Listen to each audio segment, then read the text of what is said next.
ആരാധനയ്ക്കായി ദൈവത്തിന് സ്തോത്രം. இந்த நல்ல ஆராதனைக்காய் கர்த்தரை துதிக்கிறேன்.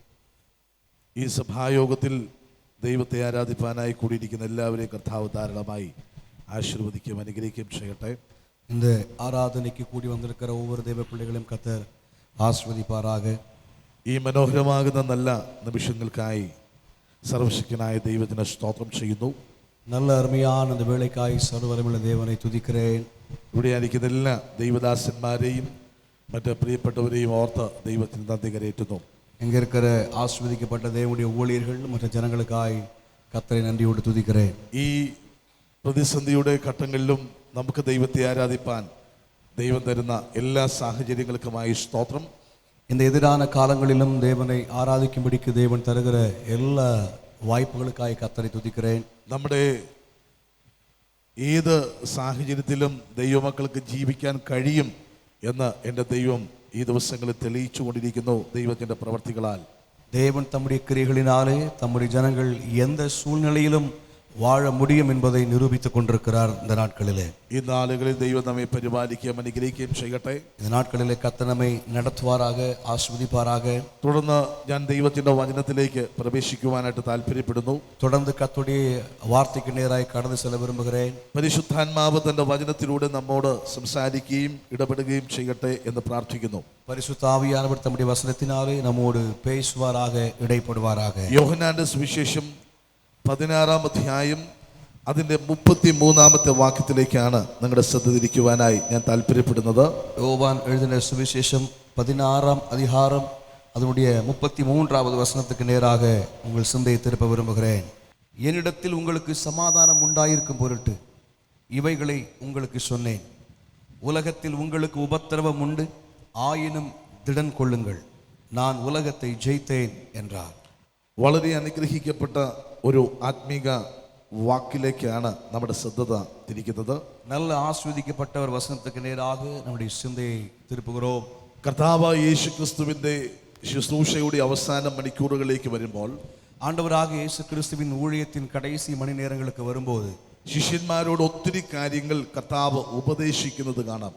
சீஷர்களுக்கு ஆண்டவர் பல காரியங்களை உபதேசிப்பதை பார்க்க முடியும். യേശു അവരോട് വളരെ ഹൃദ്യമായി സംസാരിക്കുന്നു.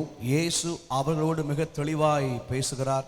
എല്ലാവരോടും ഒരുമിച്ച് സംസാരിക്കുന്നത് കാണാം. அனைவருக்கும் ஒன்றாக பிரசங்கிப்பதை பார்க்க முடியும். ശിഷ്യന്മാരോട് മാത്രമായി സംസാരിക്കുന്നത് കാണാൻ കഴിയുന്നു. சீஷர்களுக்கு மாத்திரம் அவர் பேசுவதை பார்க்க முடியும். എന്നാൽ ஆனால் അവർ അതുവരെ ഫേസ് ചെയ്തതിനേക്കാൾ വലിയ പ്രശ്നങ്ങൾ അവരുടെ മുമ്പിൽ ഇനി വരാനുണ്ട് എന്ന് യേശുവിന് നന്നായി അറിയാമായിരുന്നു. ஆனால் அவர்கள் இதுவரைக்கும் சந்தித்த பிரச்சனைகளை விட பெரிய பிரச்சனைகளை இனி சந்திக்க வேண்டியது இருக்கிறது என்று இயேசுவுக்கு நன்றாக தெரிந்திருந்தது. യേശു അവിടെ ഉണ്ടായിരുന്നപ്പോൾ എല്ലാ പ്രശ്നങ്ങൾക്കും മുന്നിൽ യേശു ഉണ്ടായിരുന്നു അവർക്ക് വേണ്ടി. இயேசு அவர்களோடு இருந்த பொழுது எல்லா பிரச்சனைக்காக இயேசு முன்பாக அவர்களுக்காக நின்றிருந்தார். എന്നാൽ യേശു അവരെ വിട്ട് കടന്നു പോകുന്നു.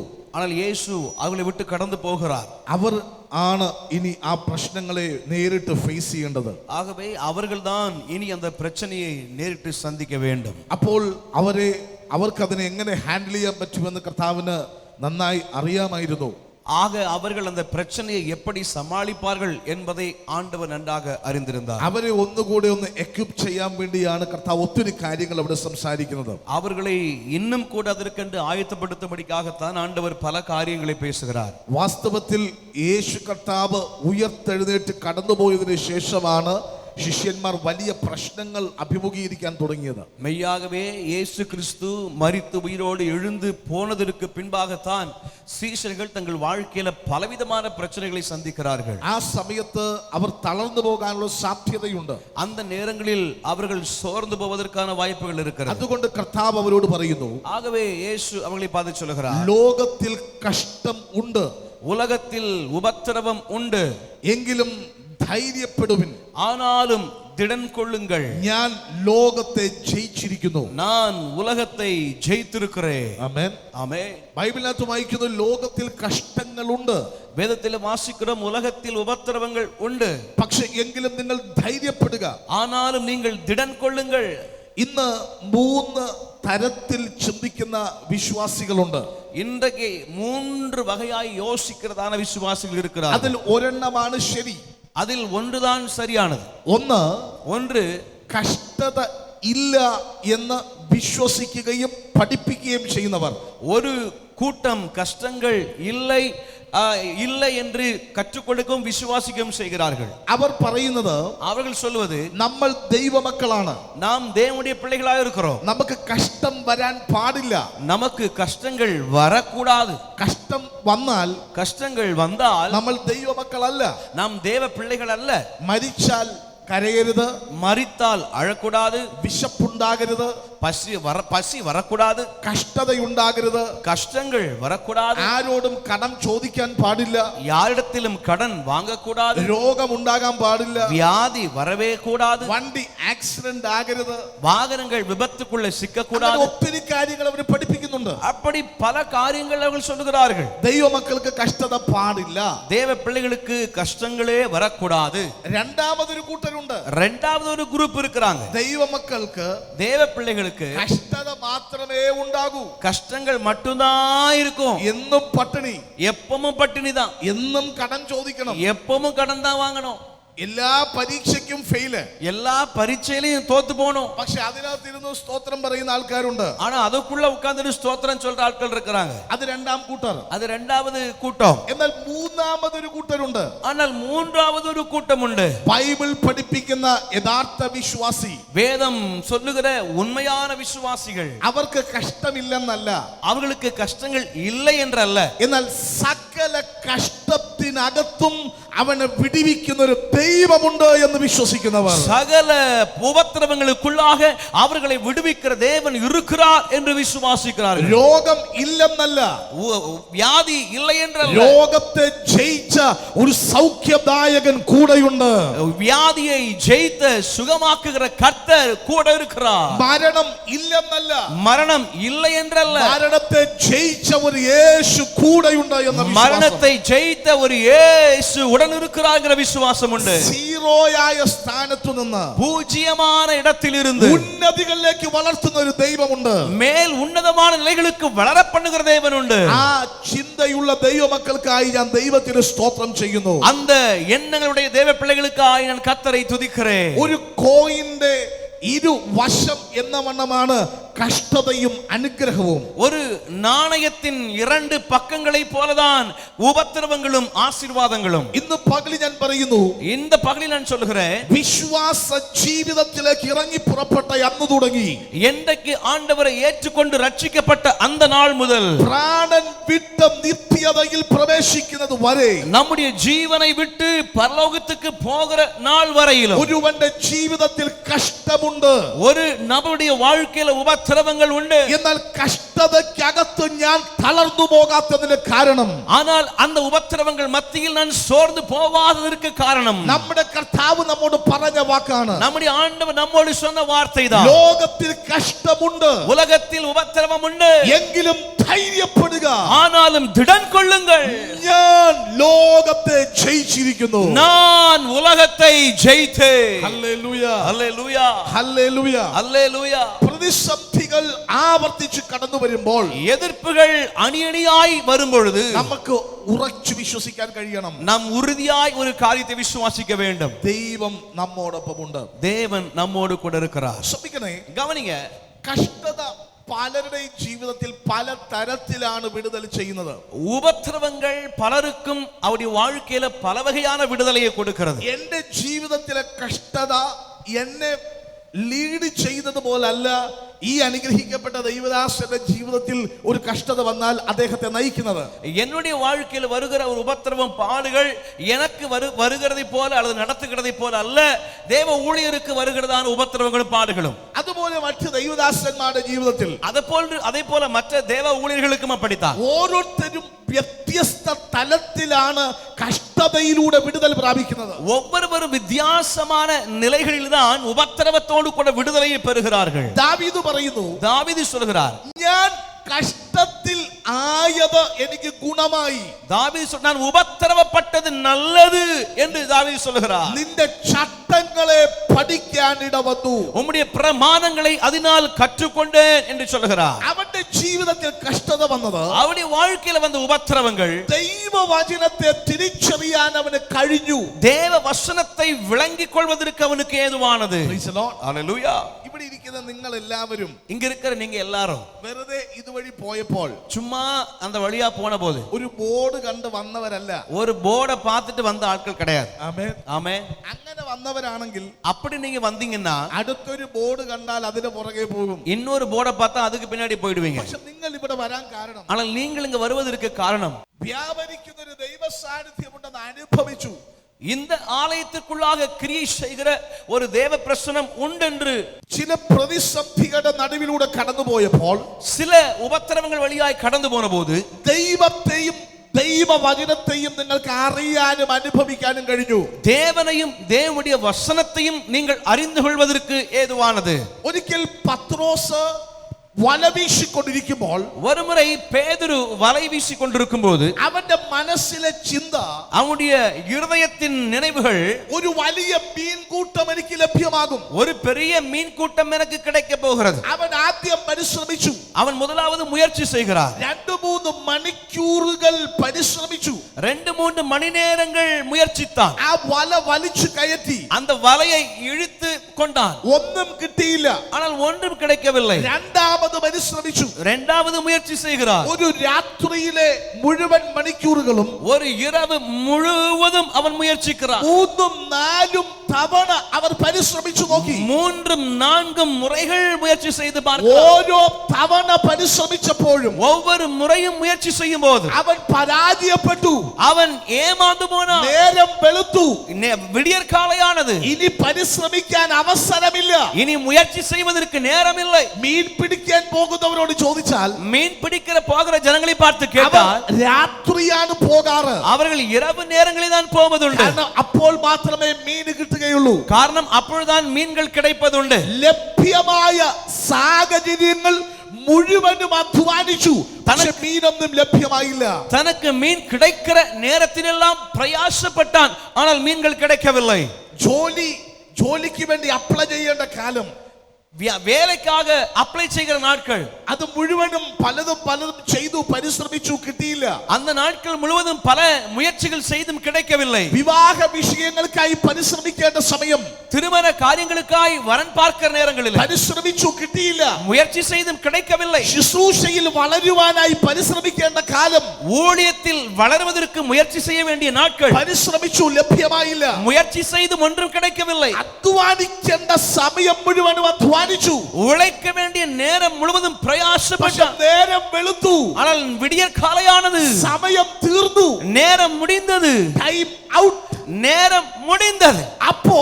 அப்போது യേശു ഇറങ്ങി വരികയാണ്. യേശു அங்கே கடந்து வருகிறார். നമ്മുടെ എഫോർട്ട് തീരുന്നിടത്താണ് ദൈവത്തിന്റെ പ്രവൃത്തി ഇറങ്ങി വന്ന് പ്രവർത്തിക്കുന്നത്. நம்முடைய முயற்சிகள் முடியும் பொழுதுதான் தேவனுடைய கிரியைகள் நமக்காக இறங்கி வருகிறது. യേശു ഇതെല്ലാം നോക്കിക്കൊണ്ടിരുന്നു. യേശു இதெல்லாம் பார்த்து கொண்டிருந்தார். പടകിലേക്ക് കയറി, படகில் ஏறினார், ഉപദേശിച്ചു, பிரசங்கம் பண்ணினார். അവനോട് പറയുന്നു, அவனுக்கு சொல்கிறார், ആഴത്തിലേക്ക് നീക്കി വലയിറക്ക്, வலையை ஆழத்திலே போடு. യേശു പറഞ്ഞപ്പോൾ, യേശു சொன்னபோது നോ എന്ന് പറയാൻ 100 കാരണങ്ങളുണ്ട്. வேண்டாம் என்று சொல்வதற்கு பல காரணங்கள் அவனுக்கு இருந்தது. ஒன்று, സമയം കഴിഞ്ഞു, நேரம் முடிந்தது. ரெண்டு, ഇവിടെ നിന്ന് ലഭ്യമാകില്ല ബൈ എക്സ്പീരിയൻസ്. இங்கே ஒன்றும் இப்போ கிடைக்காது ஏனென்றால் அனுபவம் அவனுக்கு இருக்கிறது. പല കാര്യങ്ങളുണ്ട് പറയാൻ, சொல்வதற்கு பல காரியங்கள் உண்டு. കൂടെ വർക്ക് ചെയ്യുന്നവർ തയ്യാറല്ല. கூட வேலை செய்கிறவர்கள் இப்பொழுது வலை வீச ஆயத்தம் அல்ல. എന്നാ നിങ്ങൾ വചനം വായിച്ചു നോക്ക്. ஆனால் വചനத்தை வாசித்து பாருங்கள். എല്ലാവരും വിട്ടുപോയി. எல்லாரும் அவனை விட்டு போனார்கள். പത്രോസ് മാത്രം നിന്ന് പടകിൽ വല കഴുകിക്കൊണ്ടിരിക്കുന്നു. பேதுரு மாத்திரம் அங்கிருந்து வலையை கழுவி கொண்டிருக்கிறான். 10 പേർ ഒരുമിച്ച് നിന്നപ്പോൾ നടക്കാത്തത് യേശുവിന്റെ കൂടെ ഒറ്റയ്ക്ക് നിന്നപ്പോൾ അവന്റെ ജീവിതത്തിൽ ദൈവം അത് ചെയ്തു കാണിച്ചു. 10 பேர் அவனோடு கூட இருந்த பொழுது நடக்காததை அவன் தனியாக இருந்த பொழுது இயேசு அவனுக்காக செய்து கொடுத்தார். ഈ ലോകത്തിലെ 1000 പേർ കൂടെ ഇരിക്കുന്നതിനേക്കാൾ വലുത് സർവശക്തനായ ഒരുവൻ നിന്റെ കൂടെ ഇരിക്കുന്നതാണ്. இந்த உலகத்தில் மற்ற எந்த நபர் உங்களோடு இருக்கிறதை பார்க்கிலும் பெரியது சர்வ வல்லமையுள்ள தேவன் உங்களோடு கூட கூட இருப்பது. യേശു അവന്റെ കൂടെ ഇരുന്നു. இயேசு அவனோடு கூட இருந்தார். അവനോട് പറയുന്നു ആഴത്തിലേക്ക് നീക്കി വലയിറക്ക്. அவனிடத்தில் சொல்லுகிறார் ആഴത്തിലെ വലயை പോடு. അവൻ പറയുന്നു, അവൻ சொல்லுகிறான், നാഥ, ஐயரே, രാത്രി മുഴുവനും അധ്വാനിച്ചു, முழுவதும் பிரயாசப்பட்டு ഒരു സമയം പോലും വേസ്റ്റ് ആക്കിയില്ല, ஒரு நேரத்தை கூட விரயமாக்கவில்லை, ചെയ്യേണ്ടതൊന്നും ചെയ്യാതിരുന്നില്ല, செய்ய வேண்டிய காரியத்தை செய்யாமல் இருக்கவில்லை, നന്നായി പഠിച്ചു, நன்றாக படித்தேன், നന്നായി പ്രവർത്തിച്ചു, நன்றாய் கிரியை செய்தேன், നന്നായി പ്രവർത്തിക്കാൻ ശ്രമിച്ചു, நல்ல മുயற்சி ചെയ്തேன், പക്ഷെ ഒന്നും കിട്ടിയില്ല. ஆனா ஒண்ணும் கிடைக்கல. പക്ഷേ ஆனால் ഇപ്പോൾ ഞാൻ ചെയ്യുന്നത്, இப்போது நான் செய்வது, നിന്റെ വാക്കിന് ഞാൻ വലയിറക്കാം. உம்முடைய வார்த்தையின்படி வலையை போடுகிறேன். അത് കേട്ടിട്ട് അവൻ പ്രവർത്തിക്കാൻ തുടങ്ങി. அதை கேட்டு அவன் செயல்பட ஆரம்பித்தான். വിശുദ്ധ ബൈബിളിൽ വായിക്കുന്നു, பரிசுத்த வேதாகமத்தில் வாசிக்கிறோம், അവന്റെ പടകിൽ മാത്രമല്ല, அவனுடைய படகு மாத்திரமல்ல, മറ്റുള്ളവന്റെ പടകിനെ കൂടെ വിളിച്ച് നിറയ്ക്കത്തക്ക അളവിൽ ദൈവത്തിന്റെ പ്രവൃത്തി അതിനകത്ത് വെളിപ്പെടാൻ തുടങ്ങി. மற்றவர்களின் படகையும் அழைத்து அதையும் நிரப்பத்தக்க ரீதியில தேவ கிரியைகள் வெளிப்பட ஆரம்பித்தது. ഹല്ലേലൂയ. ஹல்லேலூயா. ஒன்று, അവൻ തന്നെ ആശ്ചര്യപ്പെട്ടു, அவனுக்கே ஆச்சரியம் உண்டானது. ரெண்டு, അവനെ പോലെ തൊഴിൽ ചെയ്യുന്ന പലരും ആശ്ചര്യപ്പെട്ടു, அவனை போல தொழில் செய்கிற அநேகர் ஆச்சரியப்பட்டார்கள். மூன்று, ഇവൻ എന്ത് വരുമെന്ന് ചിന്തിച്ച് നോക്കി നിൽക്കുന്നവർ ആശ്ചര്യപ്പെട്ടു. இவனுக்கு என்னதான் கிடைக்கும் என்று பார்த்து நிற்கிற அவர்கள் ஆச்சரியப்பட்டார்கள். എന്ത് ചെയ്തപ്പോൾ, என்ன செய்தபோது, യേശുവിന്റെ വാക്ക് കേട്ട് ചില മണിക്കൂറുകൾ പ്രവർത്തിക്കാൻ തുടങ്ങിയപ്പോൾ അതുവരെ ഇല്ലാത്തൊരു ദൈവ പ്രവൃത്തി വെളിപ്പെട്ടു. இயேசுவின் வார்த்தையை கேட்டு சில மணி நேரங்கள் கிரியை செய்ய ஆரம்பித்த போது அப்படிப்பட்ட அற்புதங்களை கண்டார்கள். ആമേൻ. ஆமென். പിറന്നു വളർന്ന കാലം മുതൽ, பிறந்து வளர்ந்த நாளில் இருந்து കടലിനെ കുറിച്ച് അവൻ അറിഞ്ഞു, கடலை குறித்து அவனுக்கு தெரியும், മീനിനെ കുറിച്ച് അറിഞ്ഞു, மீன்களை குறித்து தெரிந்து கொண்டான், ഒത്തിരി കാര്യങ്ങൾ അറിയാം, அநேக காரியங்கள் அவனுக்கு தெரியும். പക്ഷേ ஆனால் അതല്ല ഇപ്പോൾ അത്ഭുതം കൊണ്ടുവന്നത്. அது அல்ல இப்பொழுது இவனுக்கு அற்புதத்தை கொண்டு வந்தது. യേശുവിന്റെ വാക്ക്, இயேசுவுடைய வார்த்தை. അപ്പോൾ കഷ്ടത്തിലായത് അവന് ഗുണമായി. அப்படி என்றால் அவன் உபத்திரவப்பட்டது அவனுக்கு நலமாய் தோன்றியது. ഇന്ന് പകലിൽ ഞാൻ പറയുന്നു, இந்த பகலில் நான் சொல்கிறேன், നിങ്ങൾക്ക് കഷ്ടത വന്നത് അത് നിങ്ങൾക്ക് നാശത്തിനല്ല, അത് നിങ്ങൾക്ക് നന്മയ്ക്കാണ്. உங்களுக்கு உபத்திரவங்கள் வந்தது அது உங்கள் அழிவுக்கல்ல, அது உங்கள் நன்மைக்காகவே இருக்கிறது. നിന്നെ തകർക്കാൻ വേണ്ടിയാണ് അവൻ പദ്ധതിയിട്ടത്, உன்னை அழித்து போடும்படிக்குத்தான் அவன் திட்டமிட்டான். പക്ഷേ ஆனால் അത് നിനക്ക് നാശമായി തീരാതെ എന്റെ ദൈവം അതിനെ സൂക്ഷിച്ചു. அது உனக்கு அழிவாய் மாறாதபடிக்கு தேவன் உன்னை காப்பாற்றினார். ഹല്ലേലൂയ, அல்லேலூயா, ഹല്ലേലൂയ, அல்லேலூயா, ഹല്ലേലൂയ. அல்லேலூயா. പിശാച് വലിയ പദ്ധതികളൊക്കെയാണ് ചെയ്യുന്നത്, பிசாசு பெரிய பெரிய திட்டம் தீட்டுறான், വലിയ കാര്യങ്ങൾ. பெரிய காரியங்களை. യേശുവിന്റെ കൂടെയുള്ള യൂദായെ അവൻ പിടിച്ചു. இயேசுவோடு கூட இருந்த யூதாசை அவன் பிடிச்சிட்டான். അപ്പോൾ പിശാചിന്റെ കൗൺസിൽ കൂടി. அப்ப பிசாசுடைய ஆலோசனை கூட்டம் கூடுது. ഫസ്റ്റ് അറ്റംപ്റ്റ് സക്സസ്, முத முயற்சி வெற்றி. காரணம் യേശുവിന്റെ കൂടെ നിൽക്കുന്ന ഒരാളെ ഇപ്പൊ എന്റെ കൈ കിട്ടി. இயேசுவோடு கூட இருக்கிற ஒரு ஆளு இப்ப என் கையில. ரெண்டு മഹാപുരോഹിതന്മാർ, பிரதான ஆசாரியர்கள், അവരെയും കയ്യിൽ കിട്ടി, அவங்களையும் கையில பிடிச்சாச்சு. സെക്കൻഡ് കൗൺസിൽ അവര് പറഞ്ഞു, ரெண்டாவது ஆலோசனை அவங்க சொன்னாங்க, സെക്കൻഡ് അറ്റംപ്റ്റും സക്സസ്. அவங்க சொன்னாங்க ரெண்டாவது முயற்சியும் சக்சஸ். പിന്നെ பிறகு ജനത്തെ കയ്യിൽ കിട്ടി, ஜனங்களையும் கையில வச்சாச்சு. ആദ്യം ഒരുത്തനെ പിടിച്ചു, முதல்ல ஒருத்தனை பிடிச்சாங்க, പിന്നെ ഒരു കൂട്ടത്തെ പിടിച്ചു, பிறகு ஒரு கூட்டத்தை பிடிச்சாங்க, ആ സമൂഹത്തെ മുഴുവനും പിടിച്ചു, பிறகு அந்த முழு சமூக மக்களையும் பிடிச்சாச்சு. ബാക്ക്ഗ്രൗണ്ട് എല്ലാം ഓക്കേ, இப்ப எல்லா பேக்ரவுண்டும் சரியாயிடுச்சு. കർത്താവിനെ പിടിച്ചു, இயேசுவை கைது பண்ணாங்க, സ്തോത്രം, കല്ലറയ്ക്കകത്ത് കൊണ്ടുവച്ചു, அவரை கல்லறைக்குள்ள கொண்டு வச்சாங்க. അവൻ പറഞ്ഞു, அவங்க சொன்னாங்க സ്റ്റാർട്ടിംഗ് ടു എൻഡ് സക്സസ്. அவங்க சொன்னாங்க ஆரம்பம் முதல் முடிவு வரைக்கும் வெற்றி. പക്ഷേ ஆனால் പിതാവായ ദൈവം മിണ്ടാതിരുന്നു. பிதாவாகிய தேவன் அமைதியாயிருந்தார். പുത്രനായ ക്രിസ്തു പോലും ചോദിച്ചു, குமாரனாகிய கிறிஸ்துவே கேட்டார், എന്റെ ദൈവമേ, என் தேவனே, നീ എന്നെ കൈവിട്ടതെന്ത്? ஏன் என்னை கைவிட்டு? അപ്പോഴും ദൈവം സൈലന്റ് ആയിട്ടിരിക്കുക. அப்பொழுது ஆண்டவர் அமைதியா இருக்கிறார். ഇവൻ ഇത്രയും ചെയ്ത്, இவர்கள் இத்தனை காரியத்தையும் செய்து വിജയിച്ചെന്ന് പറഞ്ഞപ്പോൾ, ஜெயித்து விட்டோம் என்று சொன்னபோது മൂന്നാം ദിവസം மூன்றாம் நாளிலே കല്ലറ കല്ലറയുടെ വാതിൽ എന്റെ ദൈവം തുറന്നു. அந்த கல்லறையின் வாசலை என் தேவன் திறந்தார். ഹേ മരണമേ നിന്റെ ജയം എവിടെ? ஏ மரணமே உன் கூரங்க. നിന്റെ ഹേ പാതാളമേ നിന്റെ ജയം എവിടെ? ஓ பாதாளமே உன் ஜெயம் எங்கே? ഇവൻ ഇത്രയും ചെയ്തിട്ട് இவர்கள் இவ்வளோ காரியம் செய்த பிறகும் ജയിച്ചെന്ന് കാത്തിരുന്നപ്പോൾ அவங்க ஜெயித்து விட்டோம் என்று காத்திருந்த போது മൂന്നാം ദിവസം மூன்றாவது நாளிலே ആ ജയത്തെ அந்த வெற்றியை ഒരു പ്രവൃത്തി കൊണ്ട് ദൈവം തലകീഴായി മറിച്ച് യേശു ഉയർത്തെഴുന്നേറ്റു. ஒரு கிரியைகளினாலே தலைகீழாய் மாற்றி இயேசு உயிர்த்தெழுந்தார். ചിലതൊക്കെ ജയിച്ചെന്ന് പറഞ്ഞ് ശത്രു നിന്നോട് വെല്ലുവിളി മുഴക്കുമ്പോൾ, சில காரியங்களை ஜெயித்து விட்டேன் என்று சொல்லி பிசாசு உனக்கு எதிராக சவால் விடுகிற பொழுது, നിനക്കൊരു വാക്ക് പോലും പറയാൻ കഴിയാതെ നീ വല്ലാതെ പ്രയാസപ്പെട്ടിരിക്കുമ്പോൾ, உன்னால் ஒரு வார்த்தையும் பேச முடியாமல் மிகவும் வேதனையோடு இருக்கும்போது, ആത്മാവിന്റെ നിറവിൽ ഞാൻ വിളിച്ചു പറയുന്നു, ஆவியின் நிறைவில் நான் உங்களை பார்த்து சொல்லுகிறேன், നിന്റെ ജീവിതത്തിനകത്ത് ജയിക്കണമോ തോൽക്കണമോ എന്ന് ചിന്തിക്കുന്നത് നിശ്ചയിക്കുന്നത് മനുഷ്യനല്ല, എന്നെ സൃഷ്ടിച്ച എന്റെ ദൈവമാണ്. உன்னுடைய வாழ்க்கையில் தோற்க வேண்டுமோ ஜெயிக்க வேண்டுமோ என்று தீர்மானிப்பது மனிதன் அல்ல, உன்னை அழைத்த தேவனாய் இருக்கிறார். ഇന്ന് പകലിൽ ചില കല്ലറകളെ തുറന്ന് അവൻ തന്റെ പ്രവൃത്തിയെ വെളിപ്പെടുത്താൻ പോകുകയാണ്. இந்த பகலில் சில கல்லறைகளை திறந்து தேவன் தம்முடைய கிரியைகளை வெளிப்படுத்த போகிறார். ആമേൻ. ஆமென். എത്ര പേർ വിശ്വസിക്കുന്നു? அதை எத்தனை பேர் விசுவாசிக்கிறீர்கள்? ആ സാഹചര്യത്തിനകത്തു നിന്ന് அந்த சூழ்நிலைக்குள் இருந்து ദൈവപ്രവൃത്തി വെളിപ്പെട്ടു. தேவனுடைய கிரியைகள் வெளிப்பட்டது. അതുകൊണ്ടാണ് ஆகவேதான் ശിഷ്യന്മാർ കാരാഗ്രഹത്തിനകത്തായിട്ടും പേടിക്കാത്തത്. சீஷர்கள் சிறைச்சாலைக்குள் அடைக்கப்பட்டாலும் பயப்படல. காரணம் അവർക്കറിയാം, அவங்களுக்கு தெரியும், കാരാഗ്രഹത്തിനകത്ത് അകപ്പെട്ടാലും കൊല്ലാൻ നോക്കിയാലും ദൈവം അനുവദിക്കാതെ ജീവിതത്തിനകത്ത് ഒരു നാശവും സംഭവിക്കയില്ല. சிறைச்சாலைக்குள்ள அடைக்கப்பட்டாலும் கொலை பண்றதுக்கு முயற்சி பண்ணினாலும் தேவன் அனுமதிக்காமல் ஒரு காரியம் வாழ்க்கையில் நடக்காது. ജീവിതം വിടുതൽ പ്രാപിച്ചു. அவர் வாழ்க்கையில் விடுதலையை பெற்றார்கள். ദൈവപ്രവൃത്തിയുടെ മഹത്വം കാണാൻ തുടങ്ങി. தேவ கிரியைகளின் மகத்துவத்தை பார்க்க ஆரம்பித்தார்கள். തിരുവെഴുത്ത് നാം വായിക്കുമ്പോൾ பரிசுத்த வேதாகமத்தில் வாசிக்கும்போது ദാവീദ് പറയുന്ന വാക്ക് നമ്മൾ കണ്ടില്ലേ?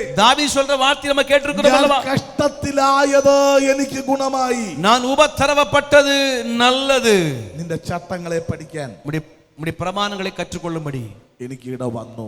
எனக்கு அது ஏதுவானது. ഹല്ലേലൂയ, அல்லேலூயா, ഹല്ലേലൂയ. அல்லேலூயா. കഷ്ടതയ്ക്കകത്ത് വെച്ച് പഠിക്കുന്ന പാഠങ്ങളാണ് ഏറ്റവും നല്ലത്. உபத்திரவங்களுக்குள் வைத்து கற்றுக்கொள்ளுகிற பாடம் தான் மிகவும் நல்லது. കഷ്ടത വരുമ്പോഴാണ് നമ്മുടെ കൂടെ നിൽക്കുന്നവർ, നമ്മുടെ സഹോദരങ്ങൾ, ഭാര്യ, ഭർത്താവ്, മക്കൾ, അല്ലെങ്കിൽ പാസ്റ്റർ, വിശ്വാസികൾ, കൂട്ടുവിശ്വാസികൾ, മറ്റുള്ളവരുടെയൊക്കെ യഥാർത്ഥമായ സ്വഭാവങ്ങൾ നമുക്ക് മനസ്സിലാക്കാൻ പറ്റുന്നത്. நாம் உபத்திரவப்படுகிற நாட்களில் தான் நம்முடைய கணவன், மனைவி, பிள்ளைகள், உடன்பிறப்புகள் அல்லது போதகர்கள், விசுவாசிகள், மற்றவர்கள், ஜனங்களுடைய உண்மையான சுபாவங்கள் வெளிப்படுகிறது. ആമേൻ, ஆமென், ആമേൻ, ஆமென். നിങ്ങൾക്ക് അങ്ങനെ മനസ്സിലായിട്ടുണ്ടോ?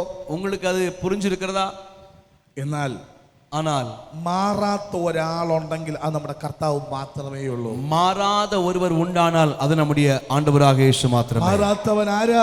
നമ്മുടെ ദൈവം മാത്രമാണ്. மாறாதவர் யார்? அது நம்முடைய தேவன் மாத்திரமே. ദാവീദ് ദൈവസന്നിധിയിൽ പറയുന്നു, தாவீது தேவ சமூகத்தில் சொல்லுகிறார், കർത്താവേ, ஆண்டவரே, ഞാൻ കഷ്ടത്തിലായത് நான் உபத்திரவப்பட்டது എനിക്ക് ഗുണമായി. எனக்கு நல்லது.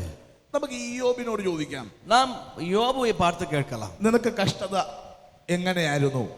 உன்னுடைய உபத்திரவங்கள் எப்படியா இருந்தது? ഉടനെ അവൻ പറയും, உடனே அவர் சொல்லுவாரு, ഒന്ന് ചിലരെയൊക്കെ മനസ്സിലാക്കാൻ പറ്റി, சில காரியங்களை என்னால் புரிந்து கொள்ள முடிந்தது, ചില വ്യക്തികളെ മനസ്സിലാക്കാൻ കഴിയും, சில நபர்களை என்னால் புரிந்து கொள்ள முடிந்தது. ഹല്ലേലൂയ. அல்லேலூயா.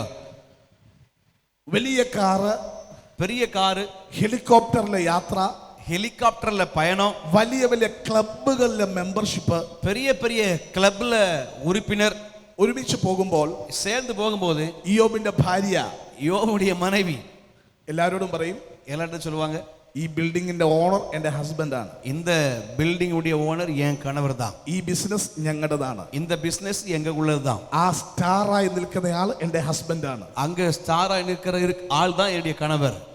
കുറെ നാൾ കഴിഞ്ഞു, கொஞ்ச நாள் போச்சு, വീട്ടിന്റെ പുറത്ത് வீட்டுக்கு பின்னாடி ഒരു ചായപ്പിൽ ஒரு ஷெட்ல ശരീരം മുഴുവനും രോഗം വന്ന് சரீரம் முழுவதும் வியாதி பாதிக்கப்பட்டு ഓട്ട് കഷ്ടം കൊണ്ട് ചുരണ്ടിക്കൊണ്ടിരിക്കുമ്പോൾ ஓட்டை எடுத்து சுரண்டி கொண்டிருக்கும் போது അവിടുത്തെ സൊസൈറ്റി ലേഡിമാര് വന്നിട്ട് ചോദിച്ചു, அந்த சமுதாயத்தில் இருக்கிற பெண்கள் வந்து கேட்டாங்க, അതാര്? அங்க இருக்கிறது அது யாரு அப்படின்னு. யாருன்னு எனக்கே தெரியாது. அப்ப யோபு மனைவி சொல்றாங்க, அது யாருன்னே எனக்கு தெரியாது. ആമേൻ. ஆமே. കുറെ ദിവസത്തിന് മുമ്പ് പറഞ്ഞത്, கொஞ்ச நாளுக்கு முன்னாடி சொன்னாங்க, അത് என்னுடைய கணவன், அதோ அவர்தான் என்னுடைய கணவர். പക്ഷെ ഇപ്പോ ஆனா இப்போது അവള് പറയുന്നു, அவள் சொல்றா, എനിക്കറിയില്ല. எனக்கு தெரியாது. ഇതുപോലെ തന്നെ പുരുഷന്മാരും സംസാരിക്കാറുണ്ട്. இதே போல ஆண்களும் சொல்வது உண்டு. ശ്രദ്ധിക്കണം, கவனிங்க, കുറെ ദിവസം കൂടെ കഴിഞ്ഞു. கொஞ்ச நாள் கூட கடந்தது. അവന്റെ ഭാര്യ അവന്റെ അടുക്കലേക്ക് വന്നിട്ട് പറഞ്ഞു, அவருடைய மனைவி அவன் கிட்ட வந்து சொல்றா, എനിക്കൊരു റിക്വസ്റ്റ് ഉണ്ട്. எனக்கு ஒரு ரிக்வெஸ்ட் இருக்குது. അദ്ദേഹം ചോദിച്ചു, എന്താണ്? அவர் കേட்கிறாரு என்னன்னு. അവള് പറഞ്ഞു, அவர் சொல்றா, ഇത്രേ രോഗം വന്നിട്ടും നീ ചാകാത്തത് இவ்வளோ வியாதி வந்து நீ சாகாம இருப்பது ദൈവത്തെ മുറുകെ പിടിച്ചോണ്ടിരിക്കുന്നുണ്ട്. நீ ஆண்டவரை உறுதியா பிடிச்சிருக்கிறதுனாலதான். ഒന്ന് ഡിസ്കണക്ട് ആയാൽ அதை விட்டு நீ கொஞ்சம் விலகிட்டனா എനിക്കൊരു സന്തോഷമാകും. எனக்கு நான் ரொம்ப சந்தோஷப்படுவேன். ഇപ്പൊ ഭർത്താവ് ഉണ്ടോ എന്ന് ചോദിച്ചാൽ ഉണ്ട്. இப்ப கணவர் இருக்கிறாரு கேட்டா இருக்கிறாரு, പക്ഷെ ഇല്ലാത്ത പോലെയാണ്. ஆனா இருந்தும் இல்லாத நிலைமை தான். നീ മരിച്ചാൽ நீ മരിച്ചിட்டனா അത്രയും നേരത്തിന് മുമ്പ് അടുത്തൊരു കല്യാണം കഴിച്ച് സമാധാനമായിട്ട് ജീവിക്കാം. இன்னும் கொஞ்சம் நேரம் தாண்டினா நல்ல ஒரு இன்னொரு கல்யாணத்தை பண்ணி நல்லா வாழ்ந்துருவேன். കഷ്ടത വന്നപ്പോഴാണ്, உபத்திரவம் வந்த போதுதான் എപ്പോഴും കൂടെ നിൽക്കുമെന്ന് പറഞ്ഞ തന്റെ ജീവിത പങ്കാളിയെ പോലും തിരിച്ചറിയാനായിട്ട് കഴിഞ്ഞത്. எப்போதும் கூடவே இருப்பேன் என்று சொல்லுகிற தன் வாழ்க்கை துணையை சரியாய் புரிந்து கொள்ள முடிந்தது. Praise the Lord. Hallelujah. Praise the Lord. Hallelujah. Praise the Lord. Hallelujah. എല്ലാവർക്കും പരിധിയുണ്ട്. எல்லாருக்கும் ஒரு எல்லை உண்டு. ഹല്ലേലൂയ. ஆமென். ഞാൻ മരിച്ചെന്നിരിക്കട്ടെ, நான் இறந்துட்டேன்னு வச்சுக்கோங்க, എന്റെ ഭാര്യ കരയുകയാണ്. என் மனைவி அழுறாங்க. ഞാനെന്ന് പറഞ്ഞാൽ എന്റെ ഭാര്യയ്ക്ക് ജീവനാണ്, എനിക്ക് വേണ്ടി ചാകാനും തയ്യാറായിട്ട് നിൽക്കുന്നു എന്നാണ് പറയുന്നത്. என் மனைவிக்கு நான் உயிர், எனக்காக உயிரையே கொடுக்க தயாரா இருப்பாங்க. ഞാൻ മരിച്ചു, நான் இறந்துட்டேன், നിലവിളിക്കുകയാണ്. இப்ப കതറാங்க കിടന്ന്. ഉടനെ നിങ്ങൾ എല്ലാവരും കൂടെ പറഞ്ഞു, உடனே நீங்க எல்லாம் சொல்றீங்க, ഇത്ര സ്നേഹമാണെങ്കിൽ இவ்வளோ அன்பா அவங்க மேல ഞങ്ങൾ ഇനിയൊരു പെട്ടി വാങ്ങട്ടെ, நாங்க இன்னொரு பெட்டி வாங்கட்டுமா, അതിനകത്ത് കിടക്കുമോ, நீங்க அதுல போய் படுத்துக்கிடுவீங்களா, തൊട്ടടുക്കൽ നിങ്ങളെയും അടക്കട്ടോ എന്ന് ചോദിച്ചാൽ அவரோட சேர்த்து உங்களையும் அடக்கம் பண்ணட்டுமான்னு கேட்டா യെസ് പറയുമോ? ஆமா அடக்கம் பண்ணுங்கன்னு சொல்லுவாங்க. എല്ലാ സ്നേഹവും எல்லா அன்புமே ഇതുവരെ മാത്രമേ ഉള്ളൂ. இதோடு மட்டும்தான் இருக்கிறது. Praise the Lord. Hallelujah. എന്നാൽ ஆனால் ആരെയും കണ്ണുമടച്ച് വിശ്വസിക്കരുത് എന്ന് കർത്താവ് പഠിപ്പിച്ചു. யாரையும் கண்மூடித்தனமாய் நம்பாதீர்கள் என்று ஆண்டவர் கற்றுக் கொடுத்தார். ആമേൻ. ஆமென். കാരണം ഓരോരുത്തരെയും നമുക്ക് അറിയാൻ പറ്റുന്നത് അവരുടെ വാക്കുകളിലൂടെയാണ്. ஒவ்வொருவரையும் நாம் புரிந்து கொள்வது அவருடைய வார்த்தைகளினாலே. എന്നാൽ ஆனால் വാക്കുകളല്ല വ്യക്തികൾ, അവരുടെ അകത്ത് മറ്റൊരാളുണ്ട്.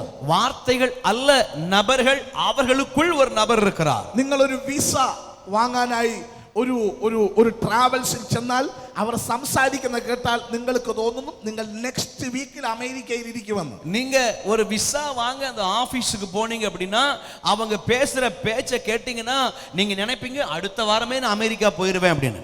നമ്മൾ വരും, സാക്ഷ്യം പറയും, ദൈവം അത്ഭുതം ചെയ്തു, അമേരിക്കയിൽ പോകാൻ പോവാണ്. நாம வருவோம், சாட்சி சொல்லுவோம், கர்த்தர் அற்புதம் செஞ்சார், நான் அமெரிக்கா போக போறேன். 5 വർഷമായിട്ട് തൂത്തുക്കുടിയിൽ ഇരിക്കുകയാണ്. ஆனா 5 வருஷம் தாண்டின பிறகு தூத்துக்குடியில தான் இருக்கிறோம். പോയതെന്ത്? எப்ப போனது? എന്താ പോയത്? என்ன போனது? കുറെ പൈസ പോയി. நம்ம கிட்ட இருந்து கொஞ்சம் பணம் தான் போச்சு. കാരണം அவന്റെ വാക്ക് നമ്മൾ വിശ്വസിച്ചു. அவங்க சொல்ற வார்த்தையை நம்ம அப்படியே நம்புறோம். ഹല്ലേലൂയ. ஹல்லேலூயா.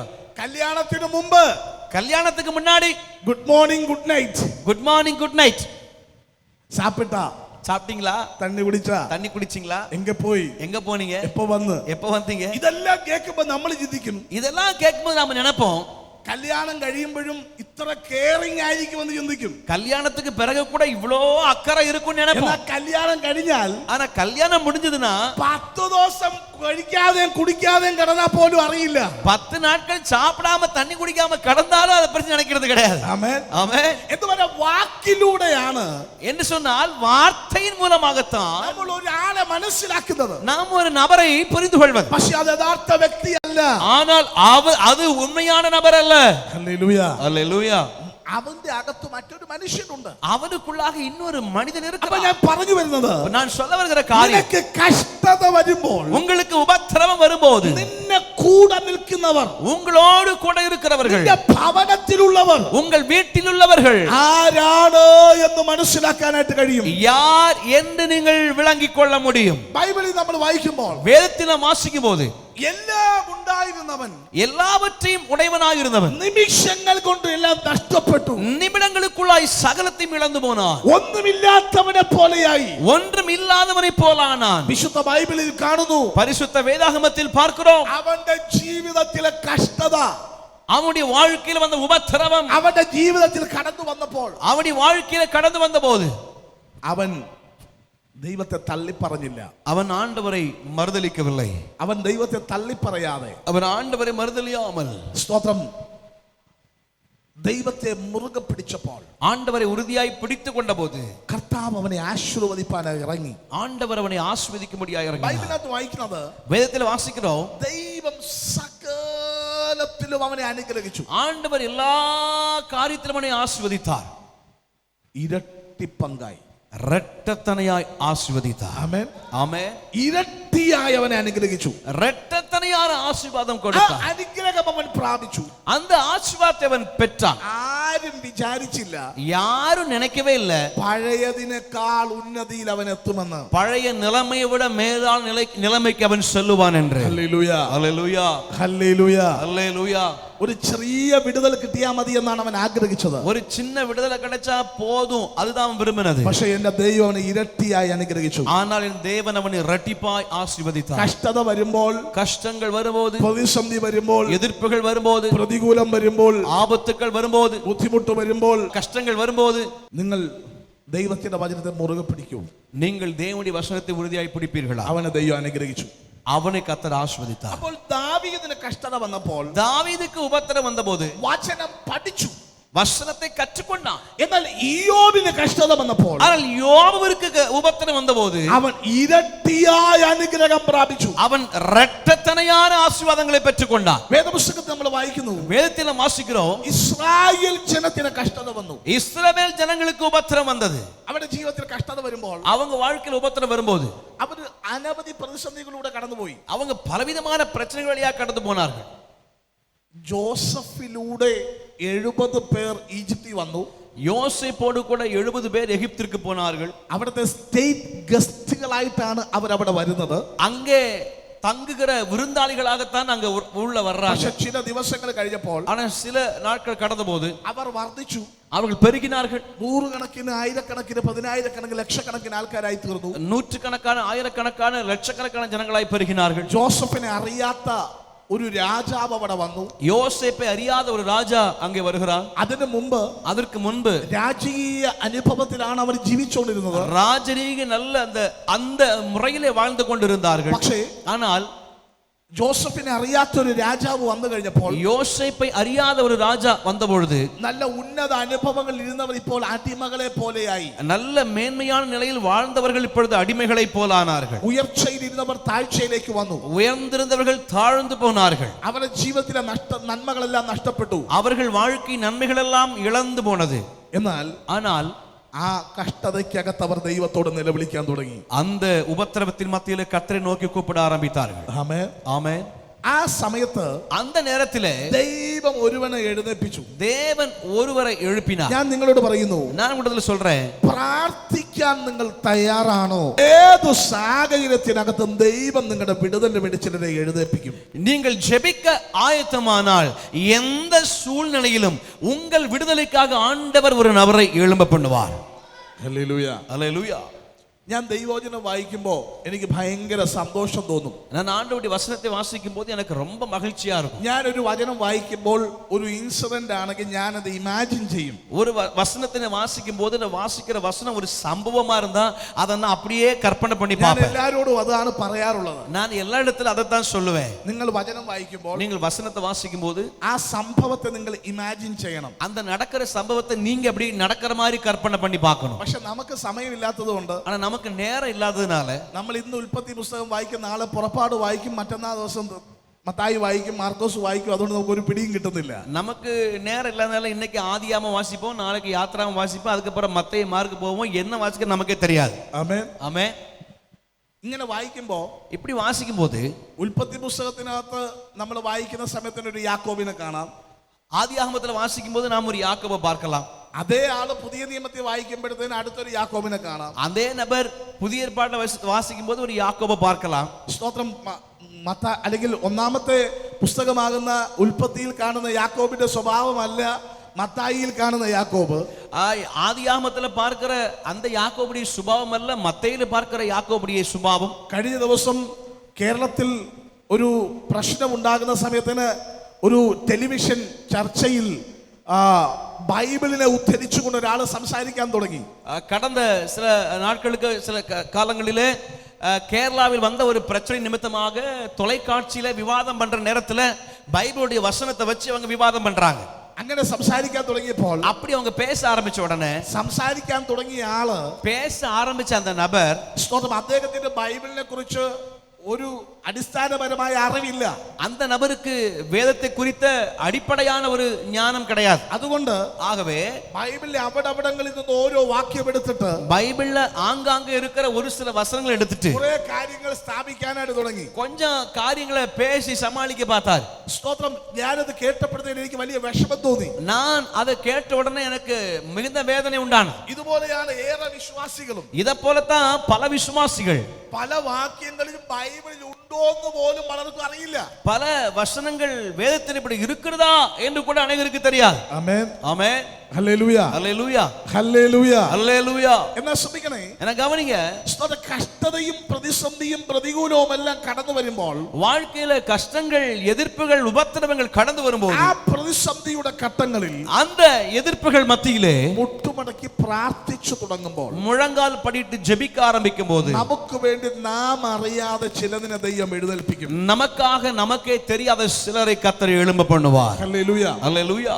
പത്രോസും യാക്കോബും യോഹന്നാനും ഒക്കെ വിചാരിച്ചു பேதுருவும் யாக்கோபும் யோவானெல்லாம் நினைச்சாங்க നമ്മൾ എങ്ങനെയൊക്കെ പരിശ്രമിച്ചാലും യേശുവിന്റെ ശരീരം വെളിയിലെടുക്കാൻ പറ്റില്ല. நான் எவ்வளவு முயற்சி பண்ணினாலும் இயேசுவுடைய சரீரத்தை கல்லறை விட்டு வெளியில எடுக்க முடியாது. നമ്മൾ എന്തൊക്കെ ചെയ്താലും നടക്കില്ല. நாம என்ன பண்ணாலும் நடக்காது. നമുക്കിനി ഒന്നും ചെയ്യാനുമില്ല. இனி நாம செய்யறதுக்கு ஒண்ணும் கிடையாது. യേശുവിന് വേണ്ടി പ്രവർത്തിക്കാൻ ഇനി ആരുമില്ല. இயேசுவுக்காக செயல்பட நீ யாருமே கிடையாது. ബൈബിളിൽ വായിക്കുന്നു, வேதத்துல வாசிக்கிறோம், അരിമത്യയിലെ ഒരു ജോസഫിനെ ദൈവം എഴുന്നേൽപ്പിച്ചു. அரிமத்தியா ஊரானாகிய யோசேப்பு எழும்புகிறான். താഴെ തട്ടിലുള്ളവർക്ക് കഴിയാതെ പോയപ്പോൾ മുകൾ തട്ടിലുള്ള ഒരുത്തനെ ദൈവം എഴുന്നേൽപ്പിച്ചു. கீழ்த்தட்டில் உள்ள நபர்களுக்கு முடியாமல் போன பொழுது கர்த்தர் மேல் தட்டிலிருந்து ஒரு நபரை எழும்ப பண்ணினார். യേശുവിന്റെ ക്രൂശ് ചുമക്കാൻ ഒരു ശീമോൻ വരാതിരുന്നപ്പോൾ, இயேசுவுடைய சிலுவையை சுமப்பதற்கு ஒரு சீமோன் வராதிருந்த பொழுது അതേ പേരുള്ള ഒരു കുറേനക്കാരനായ ശീമോനെ ദൈവം എഴുന്നേൽപ്പിച്ചു. ஆனால் அதே பேருள்ள சிரேனே ஊரானாகிய சீமோனை தேவன் எழும்ப பண்ணினார். ദൈവത്തിന്റെ പ്രവൃത്തി വെളിപ്പെടുത്താൻ ദൈവം ശക്തനാണ്. தேவ கிரியைகளை வெளிப்படுத்த தேவன் வல்லமை உள்ளவர். ദൈവത്തിന്റെ വിടുതൽ വെളിപ്പെടുത്താൻ ദൈവം മോശയെ എഴുന്നേൽപ്പിച്ചു. தேவனுடைய விடுதலை வெளிப்படுத்துவதற்கு தேவன் மோசேயை எழுப்பினார். മോശ വന്നു, மோசே வந்தான், അത്ഭുതങ്ങൾ നടന്നു, அற்புதங்கள் நடந்தது, ജനത്തെ പുറപ്പെടുവിച്ചു, ஜனங்களை புறப்பட பண்ணுகிறான். ശ്രദ്ധിക്കണം. கவனிங்க, മോശയോട് ചോദിക്കും, മോശേ மோசே கிட்ட கேளுங்க, மோசே നിനക്ക് ഇവരെ പുറപ്പെടുവിക്കാൻ പറ്റുമോ? உன்னால இவங்களை புறப்பட பண்ண முடியுமா? അവന്റെ വിക്കനായ നാവുള്ളത് കൊണ്ട്, அவனுக்கு திக்கு வாயா இருந்ததுனால അവന്റെ ജീവിതത്തിനകത്ത് ഒത്തിരി ബുദ്ധിമുട്ടുകളുണ്ട്. அவன் வாழ்க்கையில பல கஷ்டங்கள் உண்டு. നമുക്കറിയാം, ചെവി കേൾക്കാൻ വയ്യാത്തവർക്ക് நமக்கு தெரியும், காது கேட்க முடியாதவங்களால ഭയങ്കര ദേഷ്യമാണ്. அவங்களுக்கு பயங்கர கோபம் வரும். ആമേൻ. ஆமென். ഞാൻ ചില ആൾക്കാരെ കണ്ടിട്ടുണ്ട്, நான் சிலரை பார்த்திருக்கிறேன். ചെവി കേൾക്കാൻ വയ്യാത്ത ആൾക്കാർക്ക് ഭയങ്കര കോപമാണ്.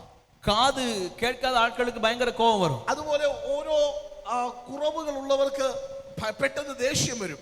அதுபோல சில குறைவுகள் இருக்கிற ஆட்களுக்கு அவங்களுக்கு பயங்கர கோபம் வரும். പക്ഷേ ஆனா മോശ തടിച്ച നാവുള്ളവൻ വിക്കനായ മനുഷ്യനാണ്. மோசே திக்கு வாயும் மந்த நாவும் உள்ளவனா இருந்தான். മോശയെ കാണാൻ നല്ല സൗന്ദര്യമാണ്. மோசே பார்ப்பதற்கு நல்ல அழகானவன். ആമേൻ. ஆமென். നിങ്ങൾ ശ്രദ്ധിക്കണേ, நீங்க கவனிக்கணும். കുറെ ഇടയന്മാരുടെ കയ്യിൽ നിന്ന് സിപ്പോറയെയും സഹോദരിമാരെയും അവൻ രക്ഷിച്ചു.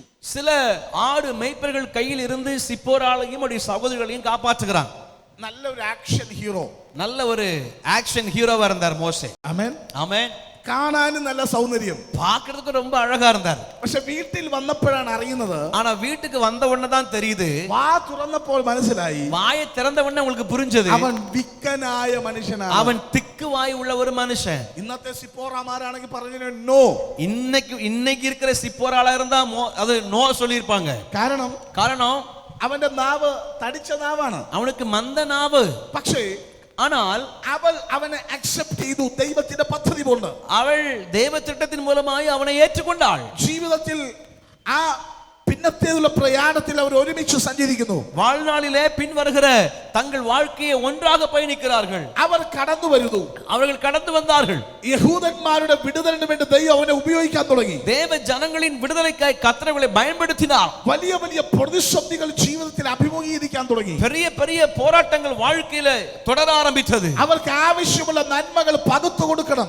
அவர்களுக்கு தேவையான நன்மையை பகிர்ந்து கொடுக்க வேண்டும். ജനം ചോദിക്കുന്ന ചോദ്യങ്ങൾക്ക് മറുപടി പറയണം. ஜனங்கள் கேட்கிற கேள்விகளுக்கு பதில் கொடுக்க வேண்டும். അങ്ങനെ ഒരു വലിയ പദ്ധതിക്ക് വേണ്ടി ദൈവം അവരെ പുറപ്പെടുവിച്ചു കൊണ്ടുവന്നു. அப்படி பெரிய திட்டத்திற்காக தேவன் அவர்களை புறப்பட்டு கொண்டு வருகிறார். അവൻ ദൈവത്തോട് ചോദിച്ചു, ദൈവമേ, அவன் ஆண்டவரிடத்தில் கேட்கிற, ஆண்டவரே, ഈ ജനം എന്നെ അക്സെപ്റ്റ് ചെയ്യില്ല. இந்த ஜனங்கள் என்னை ஏற்றுக்கொள்ள மாட்டார்கள்.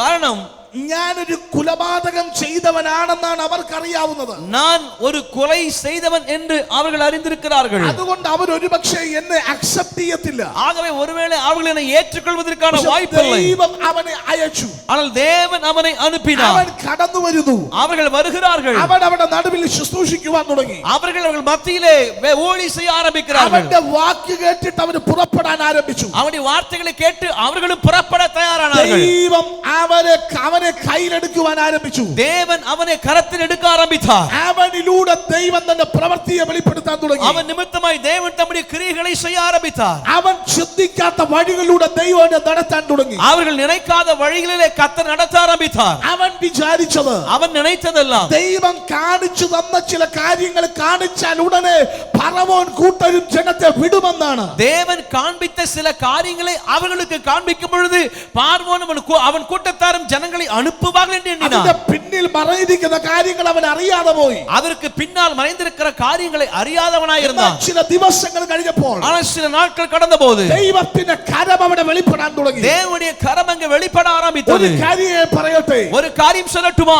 നിങ്ങളിൽ ഒരു പ്രവൃത്തി ദൈവം ആരംഭിച്ചിട്ടുണ്ടെങ്കിൽ, உங்களில் ஒரு கிரியை கர்த்தர் தொடங்கி இருப்பாரானால், നിന്നെ ഒരു വഴിയിലേക്ക് ദൈവം കൈപിടിച്ചിറക്കിയെങ്കിൽ, உங்களை கர்த்தர் ஒரு வழியிலே கரம் பிடித்து நடத்துவாரானால், പകുതി വഴിക്ക് ദൈവം തന്റെ പ്രവൃത്തിയെ അവസാനിപ്പിക്കില്ല.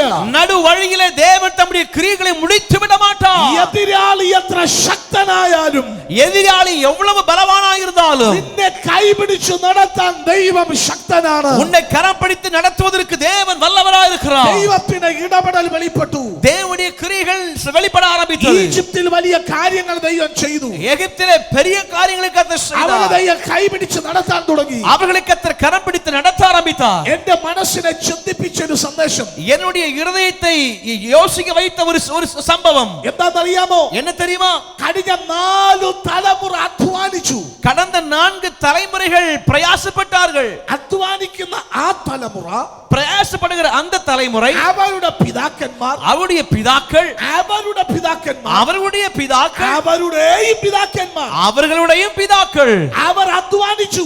அவர்கள் பிரயாசப்பட்டார்கள். 4 ജനറേഷൻ, 4 தலைமுறைகள். പക്ഷെ 4 തലമുറ അധ്വാനിച്ചിട്ടും ஆனால் 4 தலைமுறைகள் பிரயாசப்பட்டும் അവരുടെ കയ്യിൽ ഒരു നന്മയും ഇല്ല. அவர்கள் கைகளில் ஒரு நன்மையும் இல்லை. ஆனால் കഷ്ടതയിൽ അവർ നിലവിളിച്ചപ്പോൾ, உபத்திரவத்தில் அவர்கள் கதறின போது, അവരുടെ മാത്രം വിടുതലല്ല അവർ കണ്ടത്, அவர்கள் பார்த்தது அவர்கள் விடுதலை மாத்திரமல்ல, ആ 4 തലമുറ തലമുറ സൂക്ഷിച്ചു വച്ച വിടുതലുമായി പുറപ്പെട്ടു പോലെ ദൈവം വാതിലുകൾ ഒരുക്കി കൊടുത്തു. அந்த 4 தலைமுறைகள் சேர்த்து வைத்த நன்மைகளோடு விடுதலையாய் புறப்பட்டு போக கர்த்தர் கிருபை செய்தார். ഇന്ന് പകലിൽ ഞാൻ ആത്മാവിൽ പറയുന്നു, இந்த பகலில் நான் ஆவிக்குள்ளாய் சொல்கிறேன், സഹോദരങ്ങളെ, சகோதரர்களே, നിങ്ങളുടെ പിതാക്കന്മാർക്ക് നേടാൻ കഴിയാത്ത വിടുതൽ, உங்கள் பிதாக்களால் பெற முடியாத விடுதலைகள், നിങ്ങളുടെ പിതാക്കന്മാർക്ക് പ്രാപിക്കാൻ കഴിയാത്തത്, உங்கள் தகப்பன்மாரால் பெற்றுக்கொள்ள முடியாத விடுதலைகள், നിങ്ങളുടെ കയ്യിൽ നിന്ന് ശത്രു അപഹരിച്ചു കളഞ്ഞത്, உங்கள் கரத்திலிருந்து பிசாசு பறித்து கொண்டவைகள் നിങ്ങൾക്ക് മടക്കി പിടിക്കാൻ நீங்கள் திருப்பிக் கொள்ளலாம். ദൈവം ചില വാതിലുകൾ തുറക്കാൻ പോകുകയാണ്. அதற்காக தேவன் சில வாசல்களை திறக்க போகிறார். എത്ര പേർക്ക് ഇന്ന് പകലിൽ വിശ്വസിക്കാൻ കഴിയും? எத்தனை பேர் இந்த பகலில் விசுவாசிக்க முடியும்? നിന്നെ വിളിച്ചത് മനുഷ്യനല്ല,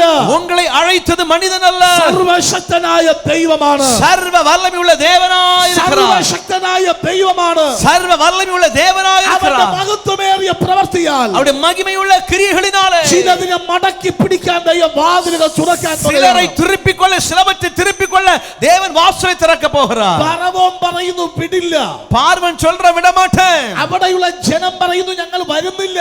அங்க உள்ள ஜனங்கள் சொல்றாங்க நாங்க வர மாட்டோம். ദൈവത്തിന്റെ ഇടപെടൽ വെളിപ്പെട്ടു. ஆனா கர்த்தருடைய கிரியை அங்க வெளிப்பட ஆரம்பித்தது. ആരാധിക്കുന്ന ദൈവ പൈതലേ, ஆராதிக்கிற தேவ பிள்ளையே, നിന്റെ പ്രാർത്ഥനാ മുറിയിൽ ഇറങ്ങി വരുന്ന ഒരു ദൈവമുണ്ട്. உன் ஜெப அறையில இறங்கி வருகிற ஒரு தேவன் അവൻ இருக்கிறார். നിന്നെ കൈപിടിച്ച് വഴി നടത്താൻ വിശ്വസ്തനാണ്. அவர் உன்னை கரம் பிடித்து வழிநடத்த வல்லவராய் இருக்கிறார். ഇസ്രായേൽ ജനം കഷ്ടത്തിൽ നിലവിളിച്ചപ്പോൾ, இஸ்ரவேல் ஜனங்கள் உபத்திரவத்தில் கூப்பிட்ட போது അവരുടെ ജീവിതത്തിൽ அவருடைய வாழ்க்கையிலே ദൈവം ഇരട്ടിയായ അനുഗ്രഹം അല്ല കൊടുത്തത്, സ്തോത്രം, 4 ഇരട്ടിയായ അനുഗ്രഹം അവർക്ക് തിരികെ ദൈവം കൊടുത്തു. தேவன் இரட்டிப்பான நன்மை அல்ல அவர்களுக்கு கொடுத்தது, 4 மடங்கான ஆசீர்வாதத்தை கர்த்தர்களுக்கு கொடுத்தார். ആരാധിക്കുന്നവരോട് ഞാൻ പറയുന്നു, ஆராதிக்கிறவர்களுக்கு நான் சொல்லுகிறேன், നിങ്ങളുടെ പ്രാർത്ഥനയ്ക്ക് മറുപടി തരുന്ന ഒരു ദൈവമുണ്ട്. உங்கள் ஜெபத்திற்கு பதில் கொடுக்கிற ஒரு தேவன் இருக்கிறார். ദൈവം നിങ്ങൾക്ക് വേണ്ടി ചിലത് പ്രവർത്തിപ്പാൻ ഇന്ന് പകലിൽ നമ്മുടെ നടുവിൽ ഇറങ്ങി വന്നിട്ടുണ്ട്. தேவன் உங்களுக்காக கிரியை செய்யும்படியாக இந்த பகலிலே இறங்கி வந்திருக்கிறார். ഹല്ലേലൂയ, ஹல்லேலூயா, ഹല്ലേലൂയ. ஹல்லேலூயா. ദൈവത്തിന്റെ വലിയ വിടുതൽ വെളിപ്പെടുത്താൻ ദൈവത്തിന് കഴിയും. தேவனுடைய பெரிய விடுதலை வெளிப்படுத்த தேவனால் கூடும். നമുക്കറിയാം, കഴിഞ്ഞ മാർച്ച് മാസം മുതൽ ലോകം മുഴുവനും, പ്രത്യേകിച്ച് നമ്മുടെ രാജ്യം, ഒരു വലിയൊരു ലോക്ക്ഡൌണിനകത്താണ് അല്ലേ? நமக்கு தெரியும், கடந்த மார்ச் மாதம் முதல் உலகம் முழுவதும், விசேஷமாக நம்முடைய தேசம் முழுவதும் ஒரு லாக்டவுன், ஒரு ஊரடங்கு. വീടിനകത്ത് തന്നെ ഇരിക്കുകയാണ്. வீட்டுக்குள்ளதான் இருக்கணும். ഭാര്യമാരും ഭർത്താക്കന്മാരും മക്കളും ഒരേ മുറിക്കകത്ത്, ഒരേ വീട്ടിനകത്ത്, கணவனும் மனைவியும் பிள்ளைகளும் ஒரே வீட்டுக்குள்ள, ஒரே அறைக்குள்ள. എനിക്ക് തോന്നുന്നു ഭാര്യയും ഭർത്താവിനെയും ഒക്കെ കുറച്ചുകൂടെയൊക്കെ ഒന്ന് അടുത്തറിയാൻ ദൈവം അവസരം കൊടുത്ത സമയമായിരുന്നു. நான் நினைக்கிறேன், கணவன் மனைவி இன்னும் அதிகமா ஒருத்தர் புரிஞ்சு கொள்ள, அறிஞ்சு கொள்ள கர்த்தர் ஒரு நேரத்தை கொடுத்தாரு. ഹല്ലേലൂയ, ஹல்லேலூயா, ഹല്ലേലൂയ, ஹல்லேலூயா. എത്ര പേർ ഒക്കെ പറയാൻ പറ്റും ഇത് ലോക്ക്ഡൌൺ അനുഗ്രഹമായിരുന്നെന്ന്? இந்த லாக்டவுன், ஊரடங்கு எங்களுக்கு ஆசீர்வாதமா இருந்தது அப்படின்னு எத்தனை பேர் சொல்ல முடியும்? ഹല്ലേലൂയ, ஹல்லேலூயா. മറ്റത് ഭയങ്കര ബിസിയാ. மற்ற நாட்கள் பயங்கர பிஸி நமக்கு. ഭാര്യയ്ക്ക് ഭർത്താവിനോട് സംസാരിക്കാൻ സമയമില്ല, ഭർത്താവിന്റെ ഭാര്യയോട് സംസാരിക്കാൻ സമയമില്ല, മക്കളോട് സംസാരിക്കാൻ സമയമില്ല. மனைவிக்கு கணவனோடு பேசுறதுக்கு நேரம் கிடையாது, கணவனுக்கு மனைவி கூட பேச நேரம் கிடையாது, பிள்ளைகளுக்கு பெற்றோர் கூட பேசுறதுக்கு நேரம் கிடையாது. ഭർത്താവ് ലാപ്ടോപ്പിന്റെ മുമ്പിൽ, ഭാര്യ സ്റ്റൗവിന്റെ മുമ്പിൽ. கணவன் லேப்டாப்புக்கு முன்னாடி, மனைவி அடுப்படியில. മക്കൾ ട്യൂഷൻ, സ്കൂള്, பிள்ளைகள் டியூஷனுக்கு, ஸ்கூலுக்கு.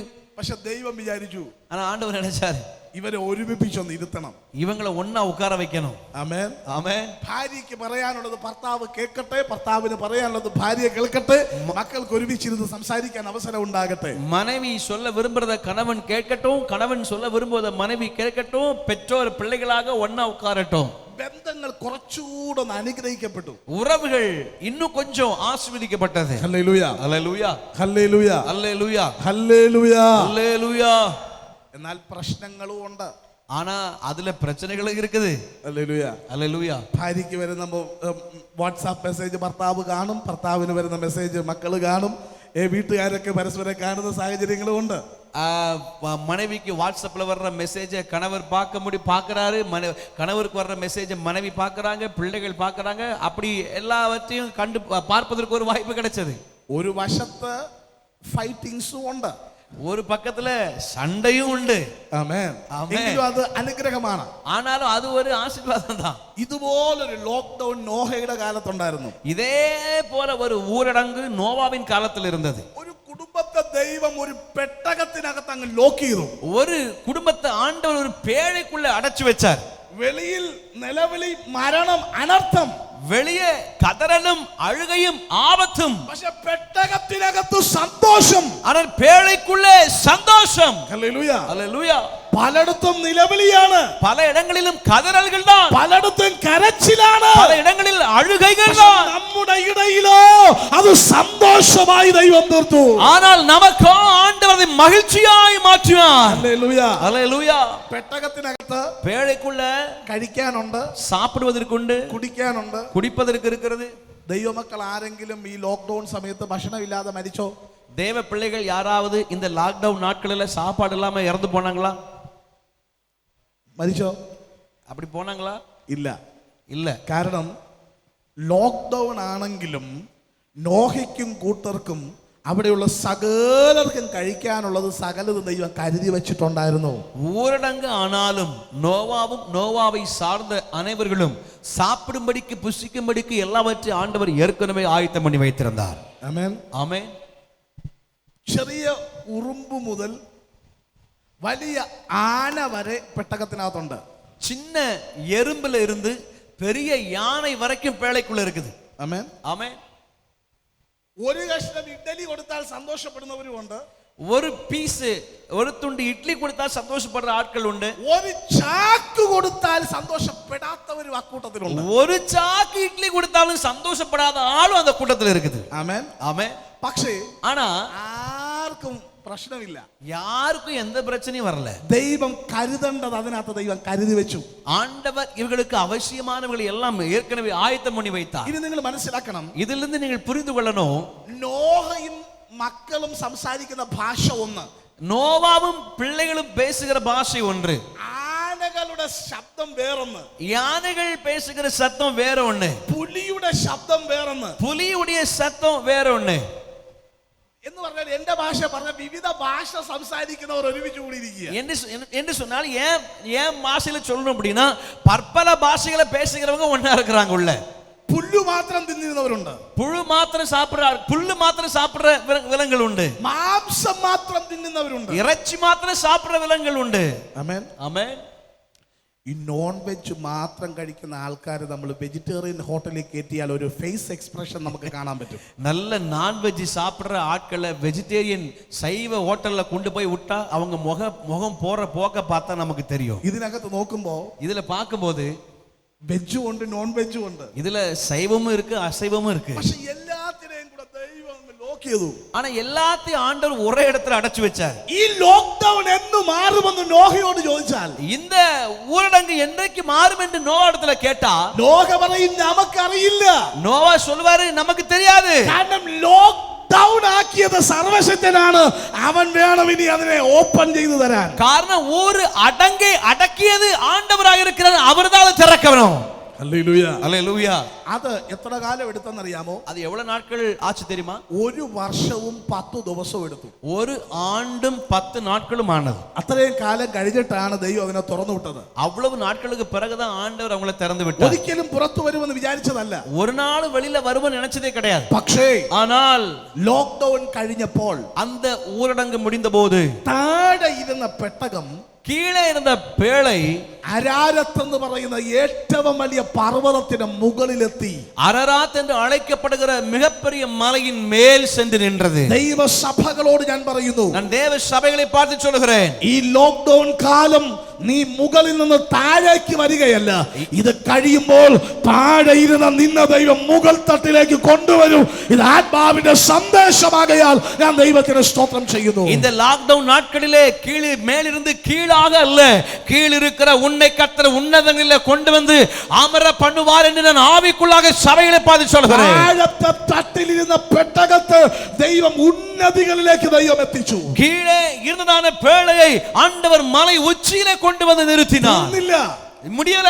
മുകൾ തട്ടിൽ ഇരുത്തിയിട്ട് மேலே இருக்க வைத்து விட்டு ആ മേൽത്തട്ട് നീക്കി അവരെ പുറത്തിറക്കി ദൈവം. அந்த பேழையை திறந்து அவளை வெளியே அனுப்பினார் ஆண்டவர். അവർ അവിടെ കൃഷി ചെയ്തു. அவர்கள் அங்கே பயிரிட்டார்கள். 100 മേടി പ്രതിഫലമുണ്ടായി. 100 மடங்கு பலன் உண்டானது. ഇനിയും ഈ ബിസിനസ് മടങ്ങി വരുമോ? இனிமேல் இந்த பிசினஸ் திரும்ப வருமா? ഇനിയും എന്റെ തൊഴിൽ പഴയതുപോലെ ചെയ്യാൻ പറ്റുമോ? மீண்டும் என் தொழிலை பழையது போல செய்ய முடியுமா? അനേക ചോദ്യങ്ങളാണ്. அநேக கேள்விகள் உண்டு. ഈ ലോക്ക്ഡൌൺ നീ പേടിക്കണ്ട. ஆனால் இந்த லாக்டவுன் நீ பயப்பட வேண்டாம். ഇത് കഴിയുമ്പോൾ இது முடியும் பொழுது ആദ്യത്തേതിനേക്കാൾ മനോഹരമായി ചില നന്മകളെ വിളയിക്കാൻ തക്കവണ്ണം ദൈവത്തിന് വാതിൽ തുറക്കാൻ കഴിയും. முன்பை விட மேன்மையான சில நிலைகளிலே கொண்டு வந்து உங்களை உயர்த்துவதற்கு வாசல்களை திறக்க என் தேவனாலே கூடும். ഹല്ലേലൂയ. ஹல்லேலூயா. ഇനി ശ്രദ്ധിക്കണേ. கவனிங்க. അവർ പുറത്തിറങ്ങി. அவர்கள் வெளியே வந்தார்கள். അവർ യാഗം കഴിച്ചു. அவர்கள் பலி செலுத்தினார்கள். ഇത് കണ്ട ദൈവം പറഞ്ഞു, இதை பார்த்து ஆண்டவர் சொன்னார், ഇനി ഇതുപോലൊരു നാശം ഞാൻ ഭൂമിയിൽ വരുത്തുകയില്ല. இனி இதை போல ஒரு அழிவை நான் பூமியில வரப்பண்ணேன். ആ തരത്തിൽ ദൈവം മാനിച്ചു. அந்த நிலையில கர்த்தர்களை ஆசீர்வதித்தார். ഈ നാളുകളിൽ இந்த നാட்களிலே ഈ വചനം നിങ്ങളുടെ ഹൃദയങ്ങളുടെ ഉള്ളറകളിൽ വെളിപ്പെടട്ടെ. இந்த வசனம் உங்கள் இதயத்தின் உள்ளே வெளிப்படுவதாக. കഷ്ടത നാശമല്ല, உபத்திரவங்கள் அழிவல்ல, അത് അനുഗ്രഹമാണ്. அது ஆசீர்வாதமாக இருக்கிறது. ഇന്ന് പകലിൽ ഞാൻ ആത്മാവിൽ വിളിച്ചു പറയുന്നു, இந்த பகலில் நான் ஆவியிலே இருந்து சொல்கிறேன், കഷ്ടത എന്ന തീച്ചൂളയിലൂടെ உபத்திரவத்தின் அக்கினி சூளையிலே നിങ്ങൾ കടന്നു പോകുമ്പോൾ, நீங்கள் கடந்து போகும்போது നിന്നെ കൈപിടിച്ച് നടത്തുന്നതിന് ദൈവ സാന്നിധ്യമുണ്ട്. உங்களை கரம் பிடித்து நடத்துகிற ஒரு தேவ பிரசன்னம் உண்டு. നമ്മുടെ കണ്ണുകളെ ഒരു നിമിഷം ഒന്ന് അടയ്ക്കാം. ஒரு நிமிடம் அப்படியே கண்களை மூடுங்க பார்க்கலாம். എല്ലാ കണ്ണുകളും അടച്ച് எல்லாரும் கண்களை மூடி ഒരുമിച്ച് നാം ദൈവസഭയിൽ പ്രാർത്ഥിക്കാൻ நாம் പോകുകയാണ്. சேர்ந்து தேவ சமூகத்தில் ஜெபிக்க போகிறோம். സർവശക്തിയുള്ള ദൈവത്തിന്റെ മഹത്വമേറിയ പ്രവൃത്തി சர்வ வல்லமையுள்ள தேவனுடைய மகிமையான கிரியைகள் നമ്മുടെ ജീവിതത്തിൽ അനുഗ്രഹമായി വെളിപ്പെടട്ടെ. நம்முடைய வாழ்க்கையில் ஆசீர்வாதமாய் வெளிப்படுவதாக. ലോകം ചോദിക്കുന്ന ചോദ്യത്തിന്, உலகம் கேட்கிற கேள்விகளுக்கு, ലോകം ചോദിക്കുന്ന ചോദ്യത്തിന് உலகம் கேட்கிற கேள்விகளுக்கு ഒരുപക്ഷെ നിനക്ക് ഇപ്പോൾ മറുപടി പറയാൻ കഴിഞ്ഞെന്ന് വരികയില്ല. ஒருவேளை இப்பொழுது உன்னால் பதில் சொல்ல இயலாமற் போகலாம். പക്ഷേ ஆனால் നിന്റെ നാവിനെ തുറപ്പിക്കുന്ന ഒരു ദൈവ സാന്നിധ്യമുണ്ട്. உன் வாயை திறக்கிற ஒரு தேவ பிரசன்னம் உண்டு. കഷ്ടത എന്ന തീച്ചൂള உபத்திரம் என்கிற அக்கினி சூளையிலே നിന്നെ നശിപ്പിച്ചു കളയാൻ വേണ്ടി ശത്രു ഒരുക്കിയതാണെങ്കിലും, உன்னை அழித்து போடும்படிக்காக பிசாசு ஆயத்தம் பண்ணினதாக இருந்தாலும், നിന്റെ ജീവിതത്തിനകത്ത് ചില വിടുതലുകളെ പകരാൻ അത് മതിയായതാക്കി തീർക്കാൻ உன் வாழ்க்கைக்குள்ளாக சில விடுதலையை கொடுப்பதற்கு அதை வாய்ப்பாய் എന്റെ மாற்றும்படிக்காக ദൈവത്തിന് പദ്ധതിയുണ്ട്. என் தேவனுக்கு ஒரு திட்டம் உண்டு. ചില മിനിറ്റുകൾ അധരം തുറന്ന് സ്തോത്രം ചെയ്ത് പ്രാർത്ഥിക്കാം. சில நிமிடங்கள் அனைவரும் வாய்களை திறந்து கர்த்தரை துதிக்க ஆரம்பிக்கலாம். ചില മിനിറ്റുകൾ അന്ന് പ്രാർത്ഥിച്ചേ. சில நிமிடங்கள் வாய்களை திறந்து ஜெபிங்க பார்க்கலாம். വിളിച്ച ദൈവം വിശ്വസ്തൻ. அழைத்த தேவன் உண்மை உள்ளவர். അവൻ നിങ്ങളെ കൈവിടുകയില്ല. அவர் உங்களை கைவிடுவதில்லை. അവൻ നിങ്ങളെ ഒരു നാളും ഉപേക്ഷിക്കയില്ല. அவர் உங்களை ஒரு நாளும் தள்ளி விடுவதில்லை. ചില പ്രതിസന്ധികളെ ജയിക്കുവാൻ, சில எதிர்ப்புகளை ஜெயிக்கும்படியா, ചില പ്രതികൂലങ്ങളെ ജയിക്കുവാൻ சில பிரச்சனைகளை ஜெயிக்கும்படியா ദൈവം ചിലരെ കരത്തിലെടുക്കാൻ പോകുകയാണ്. தேவன் சிலரை கரங்களில் எடுக்க போகிறார். നാവുകൾ തുറന്ന് പ്രാർത്ഥിക്കാമോ? வாய்களை திறந்து ஜெபிக்கலாமா? നാവുകൾ തുറന്ന് സ്തോത്രം ചെയ്യാമോ? நல்ல வாய்களை திறந்து சத்தமா கர்த்தரை துதிக்கலாமா? ദൈവമേ, தேவனே, നിന്റെ മഹത്വമേറിയ പ്രവൃത്തി എന്നിൽ വെളിപ്പെടുത്തണമെന്ന് உம்முடைய மகிமையான கிரியைகளை எனக்குள் வெளிப்படுத்துங்கப்பா. ആർക്ക് പ്രാർത്ഥിക്കാൻ കഴിയുമോ? யார் அப்படி ஜெபிக்க முடியுமோ അവന് വേണ്ടി പ്രവർത്തിക്കാൻ ദൈവം ശക്തനാണ്. அவர்களுக்காக கிரியை செய்வதற்கு தேவன் வல்லவராய் இருக்கிறார். കണ്ണുനീരോടെ വിതയ്ക്കുന്നവൻ ആർപ്പോടെ കൊയ്യുമെന്ന വചനം പോലെ, கண்ணீரோடு விதைக்கிறவன் கம்பீரத்தோடு அறுப்பான் என்கிற வசனத்தை போல, ഈ ആരാധനയുടെ നടുവിൽ இந்த ஆராதனையின் மத்தியிலே ചില കുടുംബങ്ങളെ ദൈവത്തിന്റെ പ്രവൃത്തി വെളിപ്പെടുത്തി കാണിച്ചുകൊണ്ട് சில குடும்பங்களுக்குள்ளாய் தேவனுடைய கிரியைகளை வெளிப்படுத்தி നിന്റെ പ്രാർത്ഥനയ്ക്ക് മറുപടി തരുന്ന ദൈവമുണ്ടെന്ന് കാണിപ്പാൻ உன் ஜெபத்திற்கு பதில் கொடுக்கிற தேவன் ஒருவர் இருக்கிறார் என்று காண்பிக்கும்படியாய் എന്റെ ദൈവത്തിന് പദ്ധതിയുണ്ട്. என் தேவனுக்கு ஒரு திட்டம் உண்டு. മോശയ്ക്ക് വേണ്ടി ഇറങ്ങി വന്ന ദൈവ തേജസ്, மோசேக்காக இறங்கி வந்த தேவ மகிமை ആരാധനയിൽ ചില കുടുംബങ്ങൾക്ക് വേണ്ടി ഇന്ന് പകലിൽ ഇറങ്ങി വരാൻ പോകുകയാണ്. ஆராதனையிலே சில குடும்பங்களுக்காக இந்த பகலிலே இறங்கி வர போகிறது. യേശുവിന്റെ നാമത്തിൽ ആ ദൈവ പ്രവൃത്തി വെളിപ്പെടട്ടെ. இயேசுவின் நாமத்தினாலே அந்த தேவ கிரியைகள் வெளிப்படுவதாக. ദൈവത്തിന്റെ പരിശുദ്ധാത്മാവ് എന്നോട് ഇങ്ങനെ ഓർപ്പിക്കുന്നു. தேவனுடைய பரிசுத்த ஆவியானவர் என்னோடு இப்படி சொல்லுகிறார், ഒത്തിരി പ്രാർത്ഥിച്ചിട്ടും, அதிகமாய் ஜெபித்த பிறகும், ഒത്തിരി കരഞ്ഞിട്ടും, அதிகமாய் அழுத பிறகும், ഒത്തിരി നിലവിളിച്ചിട്ടും அதிகமாய் கதறிய பிறகும் ദൈവം എന്റെ പ്രാർത്ഥന കേൾക്കുന്നില്ലല്ലോ എന്ന് വേദനിക്കുന്ന ചിലർക്ക് വേണ്ടി ஆண்டவரின் ஜெபத்தை கேட்கவில்லையே என்று கதறுகிற தேவ பிள்ளையே, ദൈവം ഇന്ന് പകലിൽ പറയുന്നു, தேவன் இந்த பகலில் சொல்கிறார், നിന്റെ സമയം വെളിപ്പെടുന്നു, உன்னுடைய நேரம் வெளிப்படுகிறது, നിന്റെ നിലവിളിയുടെ മറുപടി വെളിപ്പെടുന്നു, உன் கதறலின் பதில்கள் வெளிப்படுகிறது, നിന്റെ തല താണുപോകാൻ ദൈവം സമ്മതിക്കയില്ല, உன் தலை தாழ்ந்து போக தேவன் அனுமதிப்பதில்லை.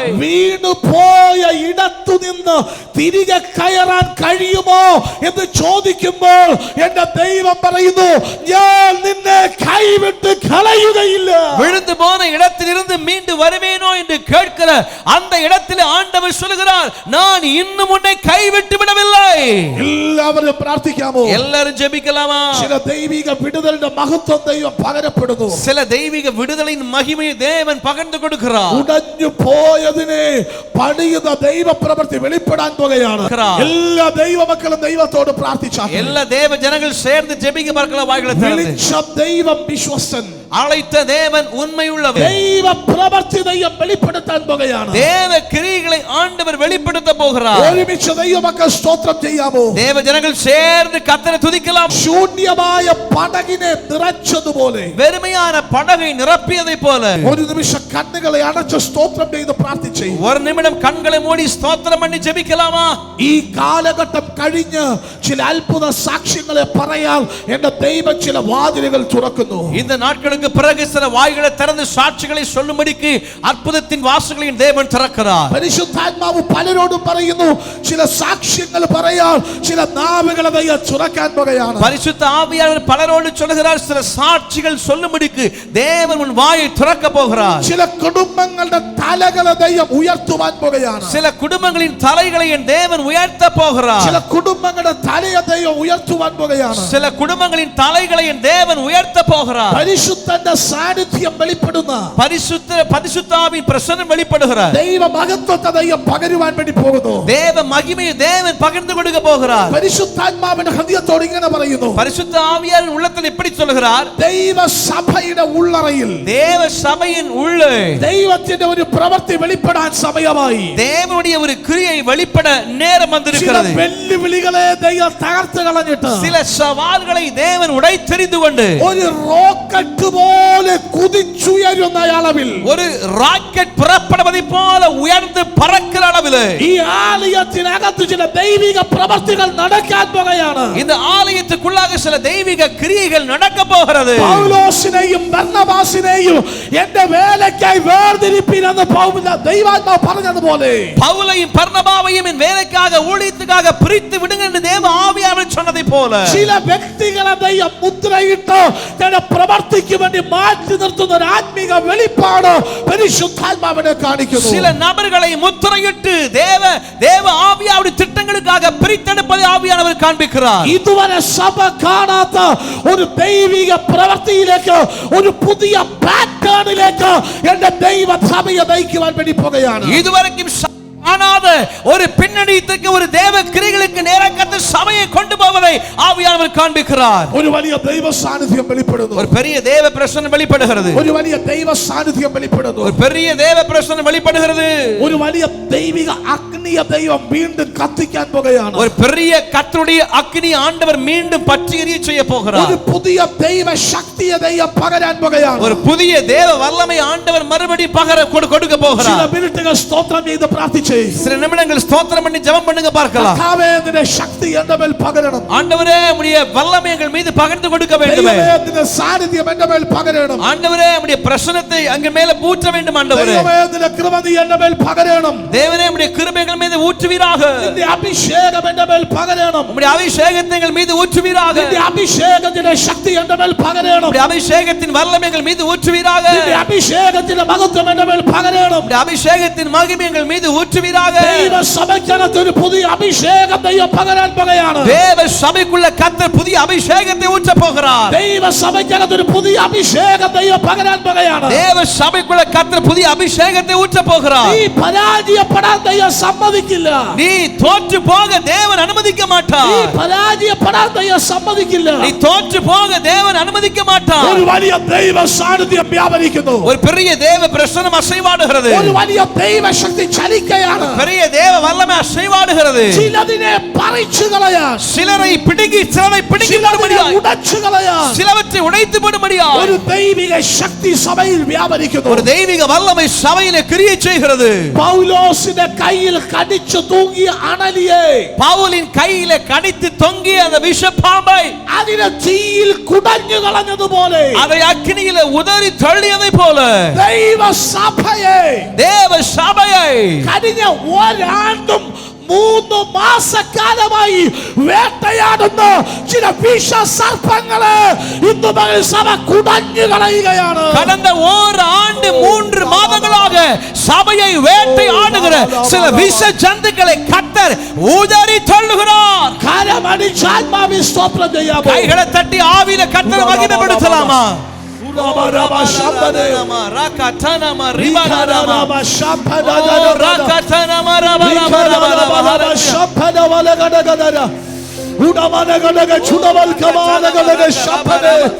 കരമടിച്ചാത്മാവിന്റെ നിറവിൽ സ്തോത്രം ചെയ്താട്ടെ. கைகளை தட்டி ஆவி நிறைவில സാന്നിധ്യം ചലിക്കട്ടെ. கரங்களை தட்டி ஆவி நிறைவில கர்த்தரை மகிமைப்படுத்துங்க பார்க்கலாம். நல்ல கைகளை தட்டி ஆமென். ஜெயம் கொடுக்கும் தேவனுக்கு கோடி கோடி ஸ்தோத்திரம். வாழ்வளிக்கும் இயேசு ராஜாவுக்கு வாழ்நாளெல்லாம் ஸ்தோத்திரம். அல்லேலூயா. ஜெயம் கொடுக்கும் கை தட்டி தேவனுக்கு கோடி கோடி ஸ்தோத்திரம். வாழ்வளிக்கும் இயேசு ராஜாவுக்கு வாழ்நாளெல்லாம் ஸ்தோத்திரம். கை தட்டி சொல்லுங்காமே. அல்லேலூயா அல்லேலூயா பாடுவேன் ஆனந்த தோனியால் உயர்த்துவேன். அல்லேலூயா அல்லேலூயா பாடுவேன் ஆனந்த தோனியால். கைகளை தட்டி சொல்லுங்காமே. ஜெயம் கொடுக்கும் தேவனுக்கு கோடி கோடி ஸ்தோத்திரம். வாழ்வளிக்கும் இயேசு ராஜாவுக்கு வாழ்நாளெல்லாம் ஸ்தோத்திரம். சத்தமாயாவே. ஜெயம் கொடுக்கும் தேவனுக்கு கோடி கோடி ஸ்தோத்திரம். வாழ்வளிக்கும் இயேசு ராஜாவுக்கு வாழ்நாளெல்லாம் ஸ்தோத்திரம். நம்பிக்கை தேவனே நன்மைகள் அளிப்பவர். நம்பிக்கை தேவனே நன்மைகள் அளிப்பவர். வார்த்தையை அனுப்பியே மகிமைப்படுத்துவார். வார்த்தையை அனுப்பியே மகிமைப்படுத்துவார். ஜெயம் கொடுக்கும் சொல்லுகாமே. ஓ கோடி கோடி ஸ்தோத்திரம். வாழ்வளிக்கும் இயேசு ராஜாவுக்கு வாழ்நாளெல்லாம் ஸ்தோத்திரம். அல்லேலூயா. ஜெயம் கொடுக்கும் கை தட்டி சொல்லுங்க. ஓ கோடி கோடி ஸ்தோத்திரம். வாழ்வளிக்கும் இயேசு ராஜாவுக்கு வாழ்நாளெல்லாம் ஸ்தோத்திரம். நீதியின் கரத்தினால் தாங்கியே நடத்துவார். நீதியின் கரத்தினால் தாங்கியே நடத்துவார். கர்த்தரே என் பலன் எதற்குமே அஞ்சிடேன். கர்த்தரே என் பலன் எதற்குமே அஞ்சிடேன். ஜெயம் கொடுக்கும் கை தட்டி சொல்லுங்காமே. ஓ கோடி கோடி ஸ்தோத்திரம். வாழ்வளிக்கும் இயேசு ராஜாவுக்கு வாழ்நாளெல்லாம் ஸ்தோத்திரம். அல்லேலூயா. ஜெயம் கொடுக்கும் ஆமென். அவர் உலகத்தை ஜெயித்தவர், நம்மோடு இருக்கிறவர். உபத்திரவத்தின் மத்தியிலே நமக்கு ஜெயத்தை தருகிற, போராட்டங்கள் மத்தியிலே ஜெயத்தை தருகிற, எதிர்ப்புகள் மத்தியிலே ஜெயத்தை தருகிற, எதிரான சூழ்நிலையிலே ஜெயத்தை தருகிற தேவன் நமக்கு நம்மோடு கூட இருக்கிறபடினாலே ஜெயம் கொடுக்கிற அந்த தேவனுக்கு ஜெயித்த தேவன் நம்மோடு கூட இருந்து ஜெயித்தை தருகிறபடினாலே நல்ல கரங்களை தட்டி கரங்களை தட்டி கரங்களை தட்டி ஆண்டவருக்கு நல்ல கரங்களை தட்டி மகிமை செலுத்துங்க பார்க்கலாம். நல்ல கைகளை தட்டி நன்றி ஆண்டவரே, நீ ஜெயத்தை தருகிறவர், நீ ஜெயித்தவர், உலகத்தை ஜெயித்தவரே, போராட்டங்களை ஜெயித்தவரே, உபத்திரவத்தை ஜெயித்தவரே. நல்ல கரங்களை தட்டி ஆண்டவருக்கு மகிமை. ഓ ഹല്ലേലൂയ.